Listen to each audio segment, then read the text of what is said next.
Hey everyone, welcome to Talk Time. This is Pastor Aaron once again here with Meadowbrook Youth and with also Joe Linsner. Joe is a senior here What's up, guys?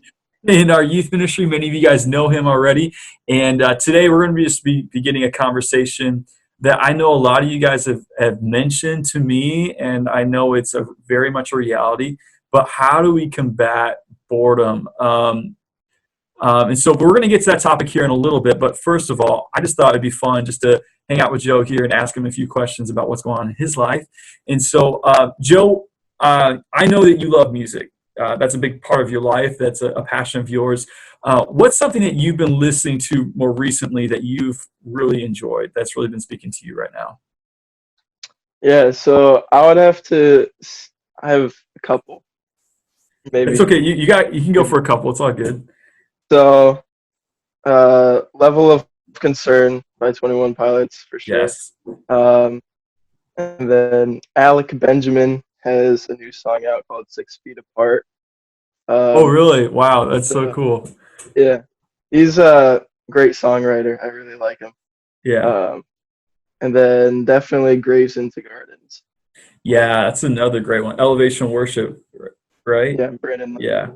So Elevation's actually been putting out some music. They did a special on Easter that was really unique. It was called Rattling Bones. You can find it on YouTube. Yeah. I don't know if you saw that or not, but man, they got like this like It looked group crazy. of guys together in a circle. They're just all like like throwing down as they're like singing this song. It was kind of funny. And Stephen Ferguson in the middle is like, yeah, like that's what he does. He's the pastor there at the church. So no, that's really good. I have listened to the 21 Pilots song. It's so unique in that like they're doing it out of their homes. They got their loved ones involved with the video, and it just has such a simple, clean message of like it's going to be okay, And I love that. I just love that and I've always enjoyed their music too. So anyways, today we're talking about boredom. Joe, have you found yourself being bored at all during this whole process that we've been going through? Yeah. Oh yeah. Yeah. It's the classic, when you're a kid, like, Mom, Dad, I'm bored. Usually when I said something like that to my parents, my mom was like, well, I'll give you something to do. And that usually meant chores. Is that true for you too, Joe? Yeah. Yeah. It usually meant sweeping the floors or cleaning up my room or something I didn't want to do, but sometimes when we say bored, what we're actually saying is we don't want to do the things that I know I need to do, but I don't want to do them. So I'm just saying I'm bored. And other times boredom may mean I just don't know what to do. And so many things have changed through all of this.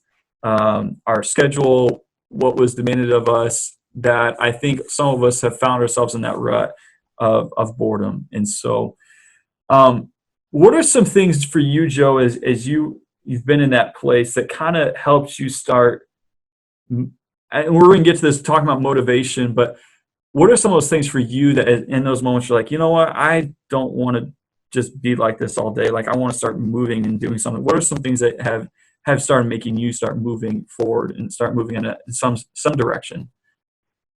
I'd say first, probably just the fact that I have school still is something that's like, it's something that I have to do. So like I know what the consequences will be if I don't do it or like, don't get it done in like these few hours or whatever. So I guess just setting like times, because like it's so easy to like for the whole day just to get like mixed up into just like this one giant like 20-hour span of time. Yes. Yes. It's like I need to block off some times to like do certain things. So.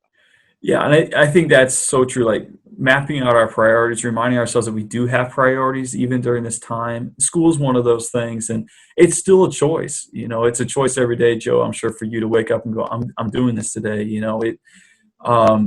I think for all of us, though, there is that underlying motivation for us that moves us. And sometimes it's out of, like, I don't want to deal with the consequences if I don't do this, right? That could be motivating us. Right. It could be In a in a different sense, maybe the motivation is, well, I want to make sure I look good, or I'm doing good, or that I'm pleasing my parents, or whatever that may be. But sometimes, if I'm honest, like a lot of our motivation, I feel like, and I was thinking about this yesterday, it can be very self-serving in that I want to make sure my motivation makes me look good. That's what motivates me. I want to look good. I want to make sure that I'm doing well. And at some level, we want to be motivated. Being bored and just staying there is not good, obviously. So we got to get moving. But eventually, if that's our only motivation, it's going to not serve us well. And so, and I think that's what we're seeing in this time for some of us, like with not only school, but like sports and other things. Like, was I motivated maybe for the wrong reason? Okay, this is just being really transparent, Joe. Okay, so just follow me. So I got to deliver all those packages to you guys, which was super fun, and I loved doing it, and it was really cool. Thank you for that, by the way.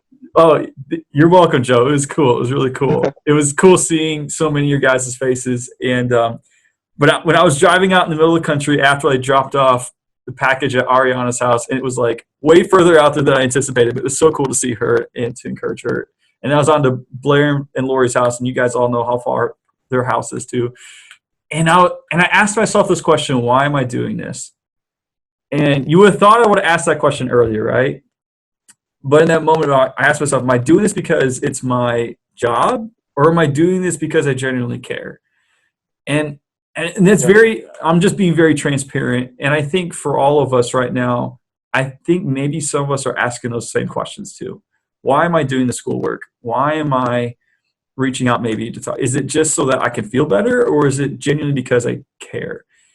And I think that underlying motivation for all of us has to be centered upon Jesus Christ and his love for us. Because obviously, Joe, if I just did what I did because it was my job, it would be very disingenuous, wouldn't it?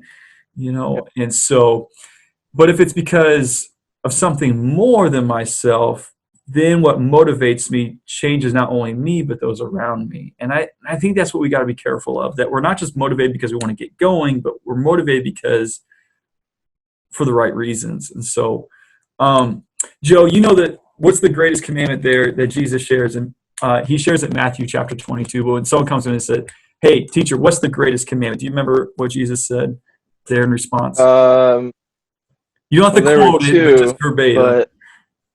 But wasn't it just love the Lord your God with all your heart, soul, mind, and strength? Yep. And then love your neighbor as yourself. Yeah, love your neighbor as yourself. And that's what I've been thinking about a lot. Like, my motivation is to love him and to love others. Why? Because he's loved me. And I know it's so basic and it's so simple, but that's what motivates us in all that we do. Like, I want to honor him and love him because he's loved me. So that motivates me to do what I'm doing. So, okay, let's take our home life right now. Joe, you're at home with your parents, obviously. I'm sure there's some chores that you've been asked to do, or maybe some things around the house. How does knowing that God's loved you and that you want to love those around you help motivate you? How does that change your mind and your perspective as you do that? Yeah, I think it really, like what you were saying earlier, it really just gets the focus off of myself. Mm-hmm.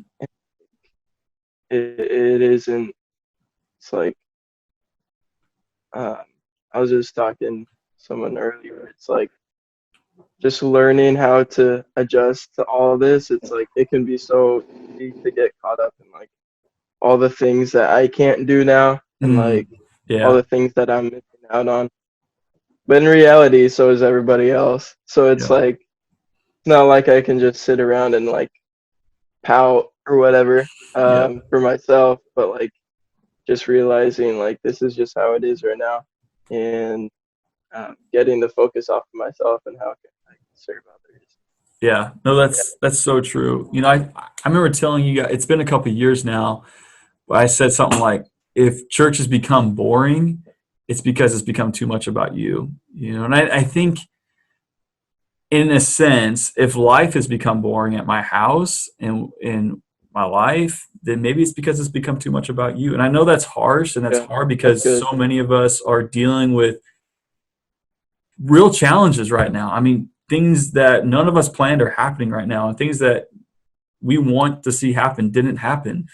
Things that we're used to happening aren't happening. And it's so easy right now to get focused on ourselves, but when we take our eyes off of Jesus and off of other people, it it's going to motivate us to the wrong things, and Yeah, we're going to miss out on what God has. So I just want to encourage you, Joe, and myself and all of us today, like, let's keep our eyes focused on Jesus, and let's be motivated to do what he's called us to do, and that's to love him and to love other people and to bring him honor, and honestly just to keep our eyes on eternity, like to remember this is temporal, this is temporary, that God is in control, that he does have a plan in the midst of this. And it is a choice to shake off boredom and to say, okay, God, you have something for me today, and I want to do that.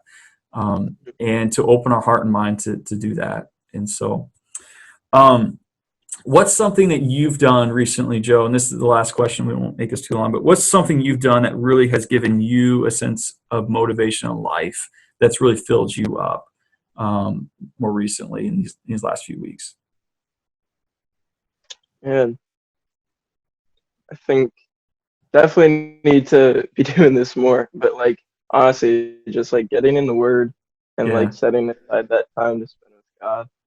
Um, it's like every time I do it, it's like, man, this This is is so great. I good. need to do this more. But then Yeah. of course, like life gets going, and it's like I get distracted with all these other things. And yeah, it's just it's so important. Yeah. It's so funny. I'm dealing with this myself as a parent and also as a leader, but we know it's a priority, and now we're just like, oh, I got all this time, and yet we still somehow fill our time with other things, Yeah, and so it still has to take that priority, take that place, and we just got to make that a priority for all of us right now. So awesome, Joe. Well, thank you so much for being here with me and having this conversation. I hope it's an encouragement to yeah, all you guys out there. And just know we're here for you. We love you. And we look forward to seeing you soon. Know that God still has a plan and purpose for your life.